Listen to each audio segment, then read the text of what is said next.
Hundreds of people across the region have taken part in climate strikes today, skipping work and school to protest. About 20 demonstrations were being organised across Yorkshire and Lincolnshire as part of a global day of action, calling for governments to do more on climate change. Our environment correspondent Paul Murphy is in Hull this lunchtime, where a large demo took place.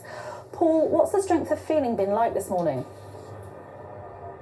Well, those demonstrators have been dispersing within the last hour or so, but not before they made a very impassioned, a very vocal and a very well-informed protest about the impact climate change is having, not just here in Hull, but across the country. And I think the thing that struck me was the level of awareness, of understanding of the issues, everything from what we eat to sea level rise. People are really switched on to this, and there is a real sense of urgency to try and do something about it, and they want those actions to take place from up on high right the way down to the way in which we live our lives.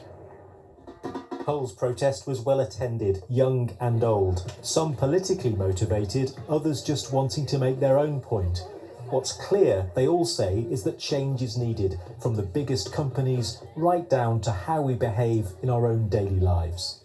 I care about everyone, and I don't want anyone to sort of die by, any floods in any countries, rich or poor, and anything like that. Well, we need to clean the ocean and stop emitting carbon into the atmosphere because it's dangerous. It's my future that will be ruined by if we don't stop climate change, and lots of species of animals will die.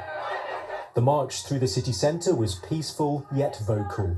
Students from the university were here too, many making the point that it's the next generation that will pay the price for today's mistakes. What I like is the fact that it is a peaceful protest, and actually really lovely people came to have a walk together and to have a chat. In Lincoln there was a similar protest. At one point it brought traffic to a halt. I just come to do a job. We work on the electric, just come to sort of backfill a hole. A quick job, and I'm trying to get to another job today in Newark, and I can't. I've got +3 degrees C, Peterborough on sea. The predictions are that in the next decades, Skegness could be submerged, the Fens could be submerged.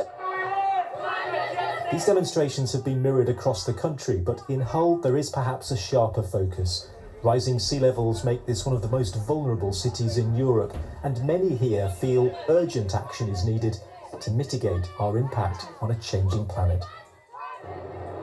And it's interesting, one of the stopping off points for this protest was the City Council, and city councils throughout the land are discussing declaring climate emergencies, but the protesters want them to go further. They want to look at things from investments in fossil fuels. So actions more than words. That was very much the mantra of so many of the demonstrators this morning in Hull.